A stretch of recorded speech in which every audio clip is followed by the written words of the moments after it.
Hello, dear listeners. Welcome to Golden Turnaround, your haven for soul-touching stories. Have you ever felt so small in the face of someone powerful that you thought you never had a chance to win? Have you ever faced that moment when everything you love is about to be ripped away from you, and the only person who can stop it is yourself? No one could have imagined that on a dusty afternoon in the Old West, a boy of only 14 would do something that experienced cowboys swore was impossible. He had no money. He had no strength. He had nothing but a promise made to his dead father and 3 days to accomplish the improbable. And when the most powerful and cruel man in the region laughed in his face and said, "Let me try. Believe you can do it, boy," everyone's fate was sealed. Because sometimes the greatest threat to an empire doesn't come from armies or revolutions, but from a heart that refuses to give up.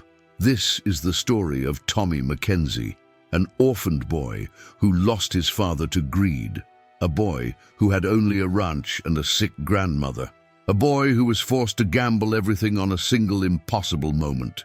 On the other side was Cornelius Drake, the railroad baron who controlled entire towns, who decided who ate and who went hungry, who took land from families like he was shooing away flies.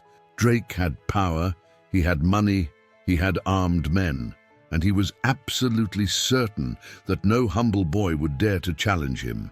But what Drake didn't know was that Tommy carried something money can't buy, the wisdom of a father who taught him that respect earns what force never can. And when Tommy proposed the most insane bet Redemption Valley had ever seen, taming Black Devil, the wild horse that had thrown and injured every cowboy who tried to ride him, the tycoon accepted. Not because he believed the boy could win, but because he wanted the pleasure of publicly humiliating him, of breaking his spirit in front of the whole town, of showing that the poor have no right to dreams. What happened in those following days changed everything. The silent preparation, the doubt that grew in the boy's soul while the whole city bet on his failure, the day of the challenge when hundreds of people gathered to witness what would be a humiliating defeat, and then the improbable, the impossible, the moment when a boy proved that courage is not measured by size and that sometimes the weakest can bring down the strongest. But this story isn't just about a victory, it's about belated justice.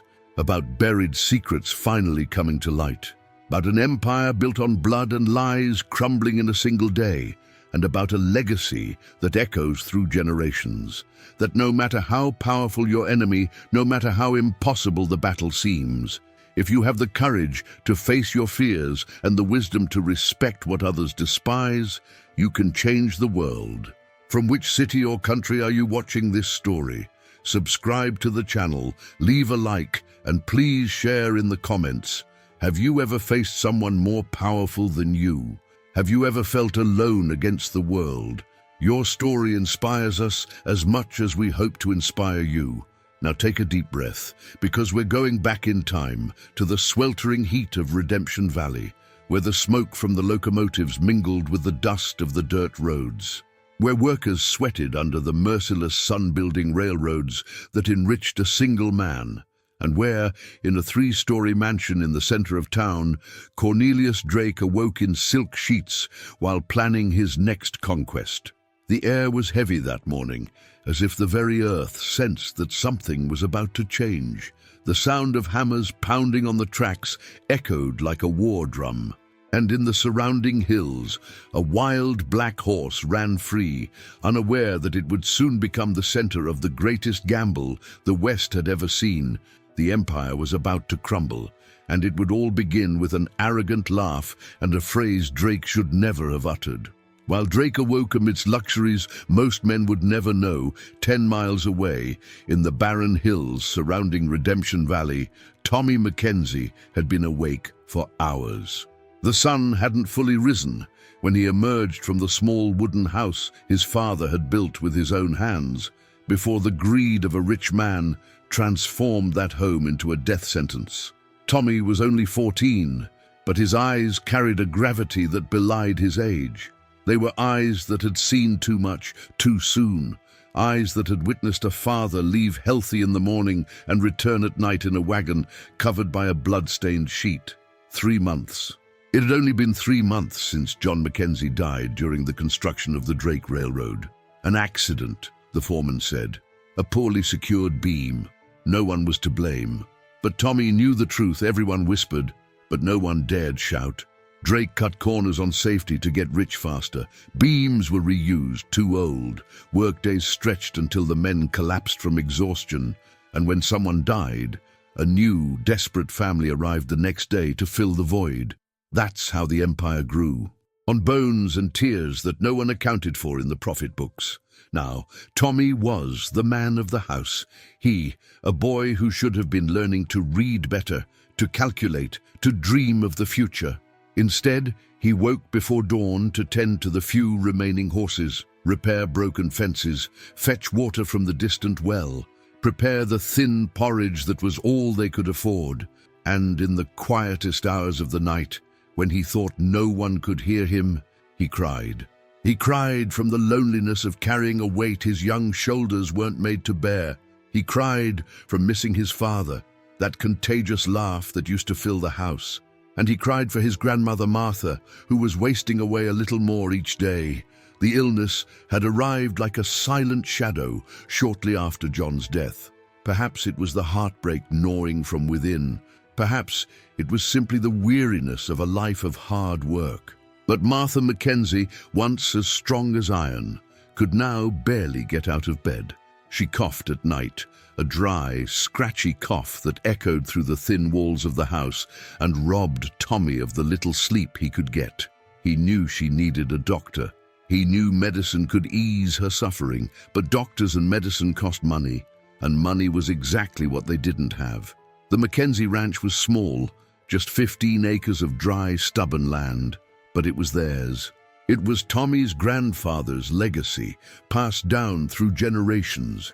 It was where his father had taken his first steps. It was where Tommy had learned to ride, to tame, to understand that silent language that exists between a man and a horse. John McKenzie had a special gift with animals, and he passed that gift on to his son. Tommy could calm a frightened colt with just a look and a gentle touch. He could read a horse's mood by the tilt of its ears, by the rhythm of its breathing. His father used to say that respect conquers what force never will, and Tommy carried those words like an amulet, repeating them whenever rebellion threatened to consume his heart. But now, not even that rare skill seemed enough, because Cornelius Drake wanted their land. He wanted to expand the railroad tracks right where the McKenzie ranch stretched. And when Drake wanted something, he simply took it. He had already tried to buy the property for a pittance. John refused. He tried to intimidate with veiled threats. John resisted. Then came the accident, and with John dead, Drake turned his attention to the widow and the orphan. He offered half of what it had already been. Martha, even ill, spat at the offer. Then Drake began to squeeze in other ways. The city's suppliers refused to sell to the McKenzies. The bank denied the small loan Tommy requested to pay the doctor. Doors closed one after another until the only option left was surrender. Tommy watched it all unfold with a mixture of powerlessness and silent fury. He was just a boy. What could he do against a man who controlled mayors, sheriffs, bankers? How could he fight when he had no weapons, no money, no voice? The injustice burned like a live ember in his chest, but what hurt most was the feeling of invisibility. To Drake, Tommy didn't even exist. He was just a temporary obstacle, something to be removed effortlessly, like wiping a speck from the eye. And that truth was more humiliating than any insult. But then, 3 days ago, Tommy overheard a conversation in town. 2 cowboys were talking about Black Devil, the wild horse that no one could tame. Drake had offered a fortune to whoever could. 20 men tried, 20 men were brought down, and it was at that moment, hearing about an animal that refused to be broken, that Tommy understood what he needed to do. He had no money to offer, he had no strength to fight, but he had courage. And he had one last card to play. The following morning, when the sun was still low and the heat was already beginning to weigh heavily on Redemption Valley, Tommy saw the cloud of dust approaching along the dirt road. He was in the corral, helping one of the older horses that was limping on one leg, when he heard the unmistakable sound of hooves pounding against the dry ground. His heart tightened. He knew who was coming, even before he saw the luxurious carriage appear on the horizon, pulled by 4 immaculate black horses, so different from the thin and tired animals that still remained at the McKenzie ranch. Cornelius Drake didn't come alone. He never did. 3 henchmen accompanied him, large armed men with harsh expressions that served to intimidate even before a word was spoken. The carriage stopped in front of the house, raising more dust, and Drake disembarked with the ease of someone accustomed to being served everywhere he went. He wore an impeccable grey suit, a silk waistcoat, a gold chain across his chest, and a wide-brimmed hat that shielded his face from the sun, which he clearly despised. Everything about him screamed money, power, superiority, and he knew it. He cultivated this image as a weapon. Tommy dropped the tool he was holding and walked slowly toward the unwanted visitor. Each step required courage. He could feel the henchman's eyes on him, assessing, measuring, silently mocking this dirt-covered boy who dared to stand between them and what they wanted. Drake took off his hat, ran a hand through his perfectly combed grey hair, and smiled. But it wasn't a friendly smile. It was the smile of a predator who knows his prey is already cornered. "Tommy McKenzie," Drake said, his voice velvety, almost gentle, which made it all the more dangerous. "I came here today with generosity in my heart.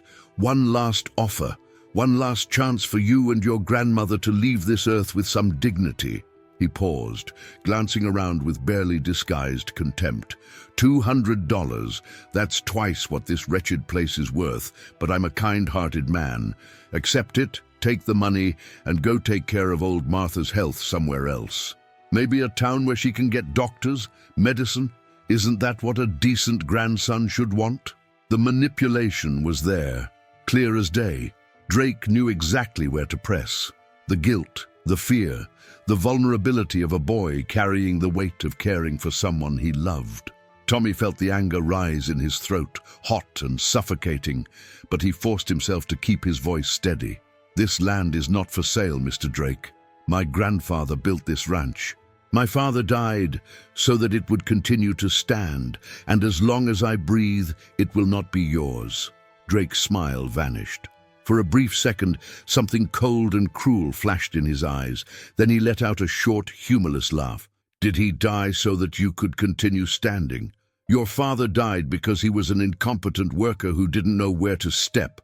And you, boy, are even more foolish than him. You think you have a choice here?" He stepped forward, approaching Tommy with the authority of someone who had never been challenged. "I build railroads. I move mountains. I decide the future of this region. And you're just a boy without a father, without money, without a future. In a week, I'll send my men to start the work. If you're still here, you'll be removed. That's how progress works." It was at that moment, with his heart pounding so hard it felt like it was going to burst out of his chest, that Tommy made the riskiest decision of his life. He took a deep breath, raised his chin, and said the words that would change everything. "What if I offered you a bet?" Drake blinked, surprised. Then he started laughing, a real laugh this time, which echoed through the silent ranch. The henchmen laughed too, shaking their heads as if they were witnessing the biggest joke they'd ever heard. "A bet?" Drake repeated between laughs. "You want to make a bet with me? Oh, that's delicious. Tell me, boy, what exactly do you have to bet? These broken fences, these horses that can barely stand."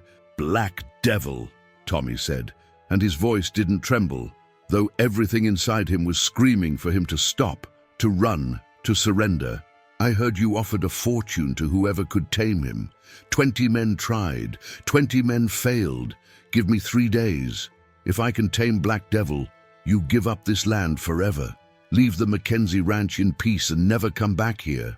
The silence that followed was heavy, laden with disbelief. Drake stopped laughing. His eyes studied Tommy with a mixture of curiosity and disdain. "And if you fail? When you fail, what do I get?" "The land," Tommy said simply. "If I fail, you get the ranch. No fighting, no resistance. I'll sign the papers right away." Drake crossed his arms, tilting his head as he considered the offer. One of the henchmen approached and whispered something in his ear, probably warning him that accepting was madness, that the boy had nothing to lose but he did, that it was a waste of time. But Drake raised his hand, silencing him. Because for him, this wasn't a gamble. It was an opportunity for entertainment. It was a chance to publicly humiliate that stubborn boy, to break his spirit in front of the whole city, to make an example of him for anyone else who dared to challenge him. "Let me try to believe you can do it, kid," Drake said, his voice dripping with sarcasm. "You tame the Black Devil? Grown men, cowboys with decades of experience, have been trampled by that beast, and you think you've got what it takes?" He stepped back, opening his arms in a theatrical gesture. "Very well, I accept your wager, but not in secret, not in some dark corner where you can run away when you fail. This will be public, in 3 days, in the town square, at noon. All of Redemption Valley will be watching, and when you're thrown into the dust, when that wild horse shows you what it means to defy nature, everyone will see that children can't play at being men. Deal?" Tommy felt the ground shake beneath his feet. Public, in the square, in front of everyone. The humiliation would be total if he failed. It wouldn't just be losing the ranch, it would be losing any vestige of dignity, any chance of being taken seriously again. But what scared him most was looking into Drake's eyes and seeing absolute certainty of his defeat. To that man, Tommy had already lost. The bet was already won. And that arrogance, that casual cruelty with which Drake treated the dreams and pain of others only strengthened Tommy's determination. "Agreed," he said, and his voice came out firmer than he had expected. Drake nodded, pleased with himself, and turned to return to the carriage. But before climbing in, he looked at Tommy one last time. 3 days, boy. Use them to make peace with your fate, and perhaps to explain to your grandmother why you threw away the last piece of ground she has to die on." Then he got into the carriage and drove off, leaving only dust and the echo of his cruel laughter in the warm morning air. Tommy stood there alone in the middle of the silent ranch, and for the first time allowed panic to grip him. What had he done? He'd gambled everything, literally everything. And against what odds? Black Devil had hurt experienced men. What made him think it could be different? But then a voice inside him, which sounded strangely like his father's, whispered, "Because you have something they didn't have.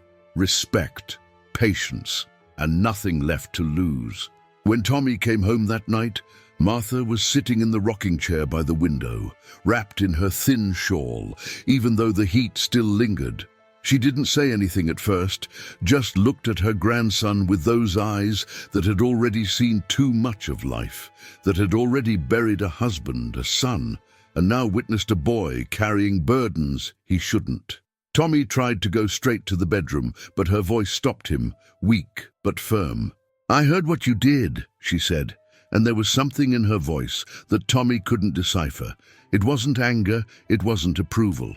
Maybe it was just fear. "The whole town is talking. They say you've lost your mind, that your father's death has driven you mad with grief." She paused, coughing, that cough that seemed to tear pieces from her. When she could speak again, her voice was even lower. "Tommy, my boy, you don't have to do this. We can leave. Start over somewhere else. This land isn't worth your life." Tommy knelt beside her, taking her cold, frail hands in his own. "Grandma, this land is all we have left of Dad, of Grandpa. If I let Drake take it, I'll be betraying everything they worked for. I'll be saying their lives were worthless." He swallowed hard, feeling tears welling up but refusing to let them fall. "I know what I'm doing. Dad taught me. I can do this." Martha squeezed her grandson's hands, and for the first time in months, Tommy saw something beyond pain in those eyes. He saw pride, but he also saw terror. The terror of someone who has already lost too much and cannot bear the thought of losing more. Your father also thought he could, and look where he is now." The words came out as a broken whisper, and Tommy felt each one like a stab. But he didn't back down. The next day, before sunrise, Tommy rode to the hills where Black Devil ran free. He took no ropes, no lassos, no whips. He took only water, some apples, and the memory of his father's voice echoing in his mind. Respect conquers what force never will. John McKenzie had said this countless times whenever he dealt with a difficult horse, whenever frustration threatened to turn into aggression, and Tommy had seen with his own eyes how true those words were. The best horses they had, the most loyal, the bravest, were not the ones broken by force. They were the ones won over by respect. Black Devil was a magnificent creature. Tommy first saw him from afar, a black silhouette against the golden horizon of dawn, and for a moment he forgot to breathe. The horse was enormous, muscular, with a mane that flew like dark fire in the wind. There was a wildness about him that was both terrifying and beautiful. This was not an animal that had been mistreated and turned violent. This was an animal born free and refused to accept any other condition. And Tommy understood in that instant why so many men had failed. They tried to break what cannot be broken. They tried to force submission on something that only knew freedom. During the first day, Tommy simply observed. He sat motionless on a distant rock, watching the horse's movements. How it moved, how it reacted to sounds, how its ears perked up to detect any threat. Tommy didn't approach. He did nothing that could be interpreted as aggression. He was simply present, as part of the landscape, a presence that the horse would begin to recognize as harmless. It was an exercise in patience that tested every fiber of his being, because the clock was ticking and each passing hour was one less hour to achieve the impossible. In the town, the rumors spread like wildfire across a dry prairie. Tommy heard the whispers as he went to fetch water from the community well. He saw the pitying glances, the head shakes, the cruel smiles of those who had already decided he was a fool. Drake had deliberately spread the news, turning the bet into a public spectacle. Posters were put up all over town advertising the event. "Come see the boy who thinks he can tame the untamable." On every corner, in every saloon, in every shop, people talked about Tommy McKenzie as if he had already lost. Some felt sorry for him. Most found it hilarious.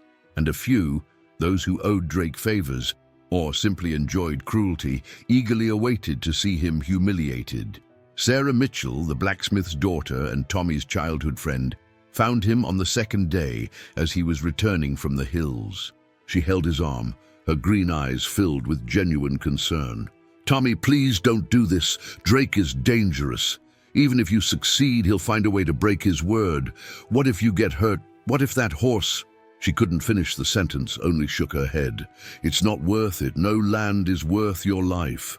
But for Tommy, it wasn't about the land. It was never just about that. It was about dignity.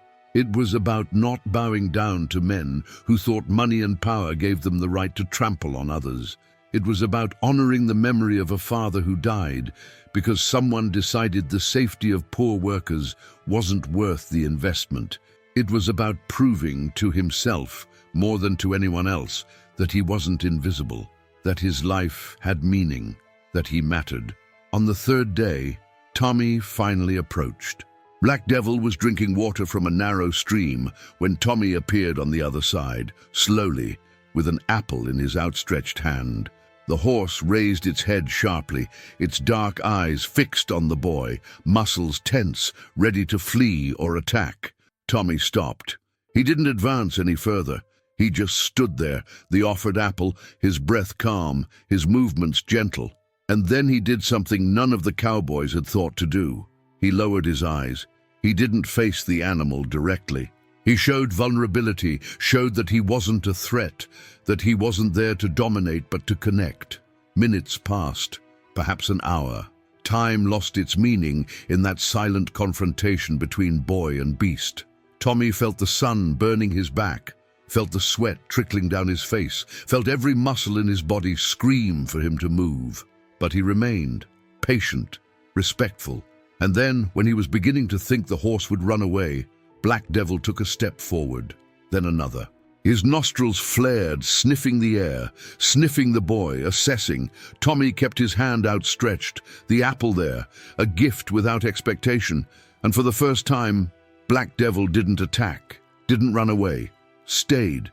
The horse didn't eat the apple that day, but it didn't stray either. It was a start, a tenuous thread of trust that Tommy knew he needed to nurture with extreme care. When he returned home that night, exhausted, but with a spark of hope burning in his chest, he found Martha worse. Her cough had worsened. She could barely speak. And Tommy realized, with a painful pang in his heart, that he was alone in this, not only because people didn't believe him, but because the only person who could support him was too frail to carry any additional weight. He was the only one, and the clock was still ticking. Write this down if you've ever felt like you were fighting alone, with time running out and everyone waiting for you to fail. The morning of the third day arrived with a heavy silence, as if even nature itself were holding its breath. Tommy woke before dawn, his body aching with tension, his muscles stiff from so many sleepless nights. He looked out the window and saw that darkness still covered the land, but he knew that in a few hours, everything would change. Either he would prove that the impossible could happen, or he would lose everything before the eyes of all of Redemption Valley. Martha was awake too. She hadn't slept all night, sitting in her rocking chair, praying silently. When Tommy came out of the room, she looked at him, with eyes red with tiredness and tears held back. "My boy," she whispered, her voice so weak that Tommy had to lean closer to hear. "No matter what happens today, you're already more of a man than many who are twice your age. Your father would be proud." She took his hand, squeezing it with what little strength she had left. "But if things go wrong, if that horse hurts you, promise you won't blame yourself, promise you'll live." Tommy couldn't promise, because he knew that if he failed today, it wouldn't just be the land he lost, it would be the last connection to his father. It would be proof that he wasn't strong enough, brave enough, worthy enough. So he just kissed his grandmother's forehead and left, carrying with him the weight of expectations that threatened to crush him. When Tommy arrived at the central square of Redemption Valley at noon, his heart sank. The crowd was larger than he had imagined. Hundreds of people thronged around the makeshift enclosure that had been erected especially for the event. Men, women, even children, all there to witness what Drake had turned into a circus. There were street vendors selling drinks, people betting on how long Tommy would last before being knocked down, loud laughter and cruel comments that reached him in painful fragments. Drake was at the center of it all, of course, seated in a high chair like a judge in court, surrounded by his henchmen and important men of the city. He wore his most expensive suit, smoked a thick cigar, and had that expression of anticipated satisfaction of someone who already knows how the story will end. When he saw Tommy approaching, he stood up and made a theatrical gesture with his arms, drawing everyone's attention. "Ladies and gentlemen," his voice echoed through the square, amplified by arrogance. "The moment you've all been waiting for has arrived. Our young hero, Tommy McKenzie, is going to show us how to tame the untamable." The crowd laughed. Some applauded sarcastically. "But before we begin, let me make this clear. When this boy fails, when he's thrown in the dust like all the others have been, he'll sign the papers for the land in front of me. No discussion, no turning back. Understood, kid?" Tommy nodded, unable to speak. His throat was as dry as the desert, his heart pounding so hard he thought everyone could hear it. He looked at the crowd and recognized faces. Sarah Mitchell was there, tears already streaming down her face. Old Samuel, his father's friend, shook his head in pity. The sheriff avoided his gaze, ashamed of his own cowardice. And there were so many others, all there not to support him, but to watch his downfall. The loneliness of that moment was devastating. He was completely alone in his most exposed vulnerability. Then the gates of the enclosure opened and Black Devil was released. The horse stormed in like a storm, wild eyes, hooves pounding against the hard-packed earth, mane flying. He was even more impressive up close, even more terrifying, surrounded by hundreds of people screaming and pointing. The crowd instinctively recoiled, even protected by the fences. This was no tame animal. This was pure, uncontrollable power. "Where are your ropes, boy?" Drake shouted mockingly. "Your reins, your whips. Oh, I forgot, you're special. You're going to use love and affection." The crowd erupted in laughter, but Tommy wasn't listening anymore. All his attention was on the horse, which was now staring at him from the other side of the enclosure. Tommy entered slowly, closing the door behind him. The noise of the crowd seemed to diminish, as if someone had turned down the volume of the world. All that existed now was him, the horse, and the 3 days of silent preparation that had brought them here. He had no ropes, he had no whips, he only had an apple in his pocket and years of teachings from a father who understood that force breaks, but respect conquers. He took a step forward. Black Devil recoiled, tense, ready to attack. Tommy stopped. He breathed. He remembered his father's voice. Horses sense fear. They sense anger. And they refuse to surrender to anyone carrying those emotions. You need to approach them calmly, respectfully, with the willingness to accept if they don't want you.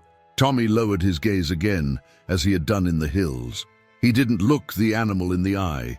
He showed that it wasn't a threat.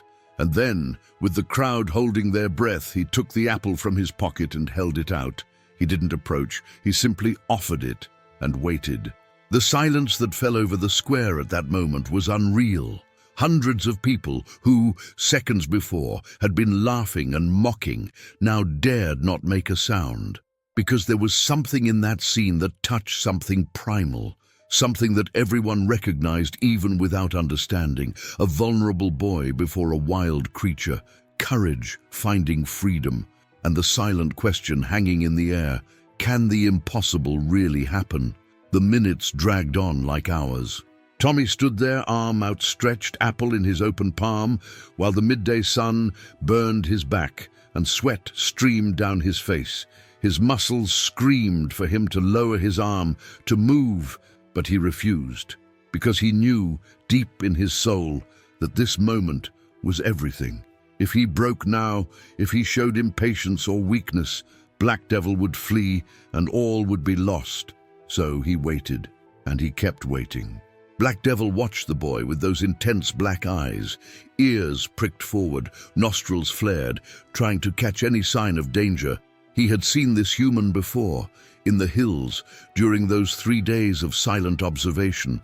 There was something different about this one, something that didn't carry the violence he had learned to fear from others. Slowly, very slowly, the horse took a step forward, then another. The crowd collectively held its breath, but Tommy didn't move. He didn't look up. He just stood there, vulnerable, patient, respectful. When Black Devil finally stretched his neck and sniffed the apple, Tommy felt a wave of relief so intense he almost stumbled, but he held firm.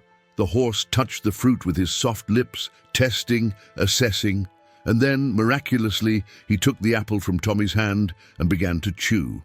It was a simple gesture, common even, but in that context, at that moment, it was a declaration of trust. A horse accepting food was saying, "I don't see you as an enemy." Tommy began to speak then, his voice so low that only the animal could hear. He spoke of his father, of the lessons he had learned, of respect and freedom. It wasn't the words that mattered, but the tone, the gentle cadence, the calm rhythm, the absence of threat. He took another step forward, and this time Black Devil didn't back down. Another step. The horse snorted but remained. And then Tommy did something that made some people in the crowd scream in terror. He reached out and touched the horse's neck. Black Devil trembled at the touch, muscles twitching, ready to explode in flight. But Tommy kept his hand there, light, respectful, caressing slowly. And he spoke more, that hypnotic voice his father used, that tone that said, "I won't hurt you. I won't force you. I just want to get to know you." Minutes passed. Tommy's hand continued caressing, and gradually, incredibly, Black Devil began to relax. His breathing slowed. His ears turned back in a gesture not of anger, but of listening. The transformation was happening, and everyone in the square could feel it. Drake had risen from his chair now, his face red with disbelief. "That proves nothing," he shouted, breaking the silence. "Anyone can pet a horse, The bet was on taming. It was on riding. His voice was shrill, desperate, because he could see what was happening, and he couldn't believe it. He couldn't accept that a poor boy, without resources, without strength, was achieving something his best cowboys had failed at. Tommy heard the challenge and nodded. He had earned trust, but now he needed to prove that trust went beyond a touch. He slowly moved away from the horse and went to the fence, where he had left a simple, old, but well-cared-for saddle, his father's saddle. He picked it up and returned, and Black Devil watched him approach again. The animal could have fled at that moment. It could have attacked, but it did neither. It simply waited, curious, that wild mind trying to understand this strange human who didn't act like the others. Tommy placed the saddle on Black Devil's back with smooth, deliberate movements. The horse stiffened, shook its head, but didn't move away. Tommy continued talking, that steady voice, that unwavering respect. He adjusted the straps slowly, giving the animal time to adjust to the weight, to the feeling, and then came the moment of truth. Tommy needed to ride. He needed to prove that the connection he had built was strong enough to withstand the ultimate vulnerability of accepting a rider. He positioned himself beside the horse, placed his foot in the stirrup, and then did something that made even the most experienced cowboys in the crowd nod in admiration. He stopped. He didn't mount immediately. He just stood there, foot in the stirrup, giving Diabo Negro a chance to adjust to the partial weight, to the idea of what was about to happen. It was patience elevated to art. It was respect transformed into method. And then, when he felt the moment was right, Tommy propelled himself up and mounted. For an eternity, nothing happened. Black Devil remained completely still, processing this new reality. A human on his back, the weight, the presence, the vulnerability of being ridden. Tommy remained relaxed, not pulling on the reins because there were no reins, not kicking the flanks, not forcing any movement. He simply sat there, part of the horse rather than its conqueror. Then Black Devil began to walk.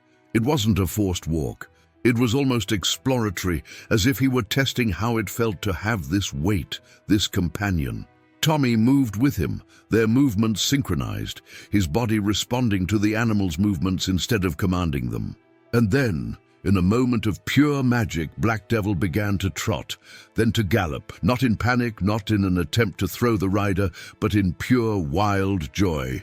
He was running with Tommy, not against him. The crowd erupted. The sound was deafening, hundreds of voices screaming in shock, admiration, disbelief. People jumped, cried, hugged each other. Sarah Mitchell was smiling through her tears. Old Samuel had his fist raised in victory. Even the sheriff, with all his cowardice, was applauding. Because what they had witnessed was not just a boy taming a horse. It was living proof that courage, patience, and respect can achieve what brute force never could. It was redemption, not only for Tommy, but for everyone who has ever felt small, powerless, invisible. And in the midst of it all, seated in his elevated chair, Cornelius Drake was as pale as death. His hands trembled. His empire, built on the certainty that power and money always win, had just crumbled before his eyes. A 14-year-old boy had done the impossible, and now, before hundreds of witnesses, he would have to pay the price for his arrogance. Tommy dismounted from Black Devil, his legs trembling, not from fear, but from the adrenaline rush finally leaving his body. The horse remained beside him, calm, as if they had been together for years, not just minutes.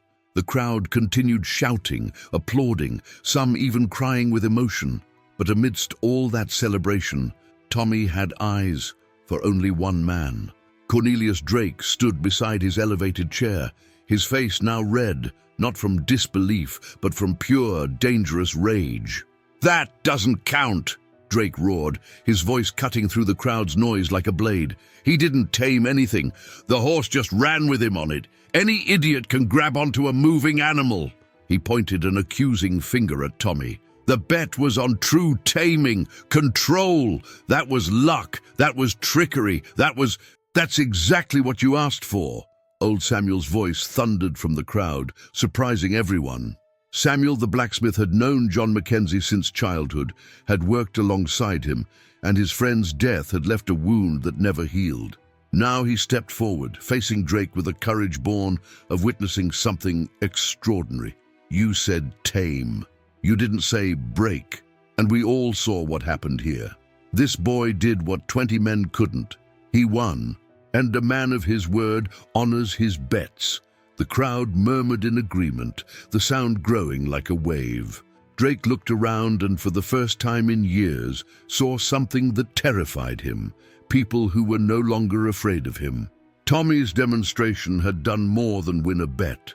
It had broken the spell of invincibility that Drake had so carefully cultivated. If a 14-year-old boy could challenge him and win, what was stopping the others? "I won't accept this," Drake hissed, stepping off the platform and walking toward Tommy with clenched fists. His henchmen moved with him, hands on their revolvers. The tension cut through the air like glass. "You cheated somehow. I don't know how, but I'll find out. And when I do..." "Mr. Drake," a calm but firm voice interrupted. Sheriff William Carter had stepped forward, placing himself between the tycoon and the boy. Carter was a middle-aged man who had spent the last 5 years bending to Drake's will, turning a blind eye to injustices, signing papers he shouldn't have signed. Shame had slowly eaten away at his soul, turning him into a shadow of the lawman he once was. But now, standing there with hundreds of eyes on him, he felt something old awaken. The bet was witnessed by everyone here, documented. "If you don't honor your word, you'll be committing fraud publicly, and that, Mr. Drake, is a crime that not even your money can erase." Drake laughed, but the sound was hollow. "Are you threatening me, Carter? You who owe your position to me? Who eats because I allow it?" "No," Carter said, his voice firmer now. "I'm not threatening you, I'm warning you, because I'm going to do what I should have done a long time ago." He turned to the crowd. "Does anyone here have anything to say about Mr. Drake's practices? About illegally seized land? About convenient accidents? About workers who disappeared when they questioned their conditions?" The silence that followed was different from the previous one. It was heavy, laden with years of repressed fear and swallowed injustices. And then, like a dam breaking, the voices began. First one timid, then another, louder. Soon there was a cascade of revelations, each person telling their story of how Drake had destroyed their lives, stolen their dreams, taken their loved ones. "He offered me half the value of my land, and when I refused, my house mysteriously burned down," a farmer shouted. "My husband died during the railroad construction because the beams were rotten. Drake saved money by using old materials," a widow wept. "He controls the bank. He denied my loan and then bought my farm for next to nothing when I couldn't pay my debts," another man added. The stories multiplied, each adding more weight to the hidden truth that everyone knew, but no one dared to verbalize. Drake had built his empire not on hard work or vision, but on extortion, negligence, and possibly murder. And now, with the spell broken, with people finding courage in the example of a boy, everything was crumbling. Drake tried to shout over the crowd, tried to intimidate them back into silence, but his words were lost in the tsunami of accusations. His henchmen, realizing the tide had turned, began to quietly back away. Even they didn't want to go down with the ship. Carter pulled a piece of paper from his pocket, his hand trembling slightly, but his voice firm. "Cornelius Drake, you are under arrest for fraud, extortion, and conspiracy.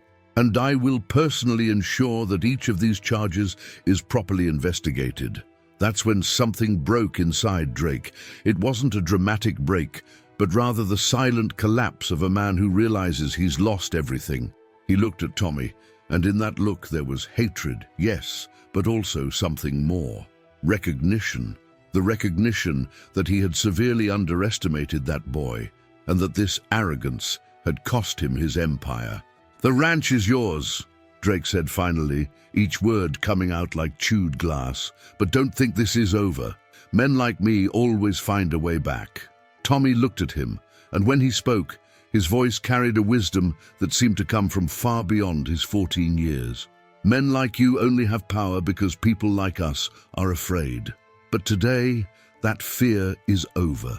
Not just for me, but for everyone here. And it was true.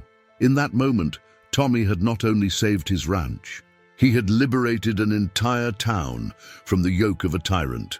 He had proven that courage and integrity can defeat power and wealth. He had given hope back to people who had lost it long ago. The impact of that victory would echo for years, changing not only individual lives, but the very fabric of how that community functioned. 5 years have passed since that day in Redemption Valley Town Square. 5 years that transformed not only Tommy McKenzie's life, but the destiny of all who witnessed the impossible happen. The 14-year-old boy who had staked everything on a moment of silent courage was now a 19-year-old, with broader shoulders, hands calloused from hard work, but the same eyes that carried that old determination. The McKenzie Ranch had transformed into something no one could have imagined. Where once there had been only 15 acres of dry land struggling to survive, now there were cultivated fields, corrals full of healthy horses, and 3 additional houses built with solid wood and genuine care. But what truly defined the ranch wasn't the buildings or the modest prosperity Tommy had achieved. It was who lived there.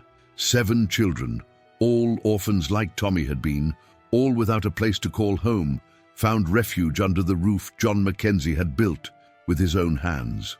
Tommy welcomed them without questions, without judgment. Some came from railroad accidents, children of workers who paid the price for the greed of men like Drake. Others came from illness, abandonment, circumstances that life cruelly imposes on the innocent. And Tommy, who intimately knew the pain of losing everything, had transformed his own wound into purpose. He taught them what his father had taught him, to work the land, to respect animals, to understand that true strength comes not from muscles or arrogance, but from character and persistence. Martha McKenzie lived long enough to see her grandson transform pain into hope. With the money Drake was forced to pay in restitution after investigations revealed decades of crime, Tommy was finally able to take his grandmother to the doctor in the neighboring town. The medicine arrived, the treatments began, and Martha gained 3 more years of life. Years she spent in her rocking chair, watching children run around the ranch, filling that house with laughter that had been empty for so long. She died, sleeping peacefully one night, a smile on her lips, knowing that her boy had honored the family's memory in a way that surpassed all expectations. On the day of Martha's funeral, all of Redemption Valley showed up. Not out of obligation, but out of genuine love, because that woman had raised the boy who had freed them. And when Tommy placed flowers on the grave beside where his father rested, he whispered, "I did it, Grandma. I kept my promise." And somehow, he knew she was listening. Black Devil still lived on the ranch, now almost 10 years old, still magnificent, still wild at heart. Tommy rode him occasionally, that connection between them remaining as strong as on the day of the challenge. But what was even more remarkable was this. No other person had ever managed to ride that horse. Visitors came from distant towns, experienced cowboys asked permission to try, offered money. Tommy always allowed it, and Black Devil always refused. Not violently, but with simple indifference, as if to say, "I've chosen my human. One is enough." There was something profoundly poetic about it. That animal, which had refused to be broken by force, had freely chosen to give its loyalty to someone who respected it. And that loyalty, that choice, was stronger than any forced taming could be. The ranch children learned this lesson by observing. They learned that earned respect is worth more than imposed obedience, that patience overcomes aggression, that true strength lies in knowing when to be gentle. As for Drake, the years were not kind. Investigations revealed an empire built on buried corpses and forged documents. He lost everything: the land, the money, the railroad, even the luxurious mansion that had been a symbol of his power. He spent his last years in a small house on the outskirts of town, bitter and alone, sustained by the charity of a city he had oppressed. Some people said it was justice. Others, that it was tragic. Tommy, when asked, simply said it was a consequence. The choices have weight, and eventually we all bear the result of them. The impact of that victory 5 years ago continued to resonate. Sheriff Carter, having finally found his courage, had cleaned up the city's corruption. New laws were implemented to protect workers. Families who had illegally lost land received compensation. And most importantly, the people of Redemption Valley learned a crucial lesson, that they don't have to accept injustice silently. That one voice, however small, can start a chorus. That courage is contagious. Sarah Mitchell, now 20 years old, worked as a teacher at the newly built school. She and Tommy had developed a deep friendship over the years, something that blossomed slowly, respectfully, like everything Tommy did. She watched him work with the orphaned children, saw the infinite patience he demonstrated, saw how he transformed trauma into wisdom. And she wondered sometimes if he realized how extraordinary he was, not for what he had done that day in the square, but for what he continued to do, day after day, without recognition or applause. One Sunday afternoon, sitting together on the ranch porch while the children played in the field, Sarah asked Tommy, "Do you regret risking everything that day?" Tommy stood silent for a long moment, watching Black Devil graze peacefully, watching the children run free, watching the land that had been his grandfather's and was now his, but more importantly, theirs. "No," he finally said, "because I learned something that day that changed everything. I learned that the impossible is only impossible until someone tries with the right heart. I learned that respect conquers what force never will. And I learned that when you have everything to lose, sometimes the only choice is to bet everything on who you are, not on who they say you should be." Years later, when Tommy would become a legend in that region, when parents would tell his story to their children as a lesson in courage, when the McKenzie Ranch would be known throughout the West as a place of redemption and new beginnings, people would remember not the spectacle, but the message that a 14-year-old boy without money, without power, with nothing but respect and determination, proved that the impossible is just a lie we tell ourselves when we give up before trying. And Black Devil, that wild horse who had chosen a human when so many others tried to force him, would remain by Tommy's side until his last days, living proof that some connections transcend words, some loyalties withstand time, and some victories change not only destinies, but souls. This is the story that needed to be told. The story of a boy who confronted a tycoon and won not through force, but through the courage to be different when everyone expected him to be the same. A story that reminds us that no matter how powerful the enemy, no matter how impossible the battle seems, no matter how many people doubt you, if you have respect, patience, and the courage to bet on who you are, the impossible can happen. If you've made it this far, to this final moment in Tommy's story, I want to thank you. Not everyone has the patience to listen to a complete story these days, and the fact that you've stayed with me until the end means a lot. It means you value stories that go beyond superficial entertainment, that touch on something deeper.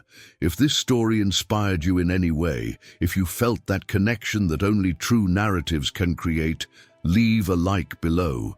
This helps me know that I'm on the right track, that these stories matter to you as much as they matter to me. And if you haven't yet signed up for Golden Turnaround, now is the time.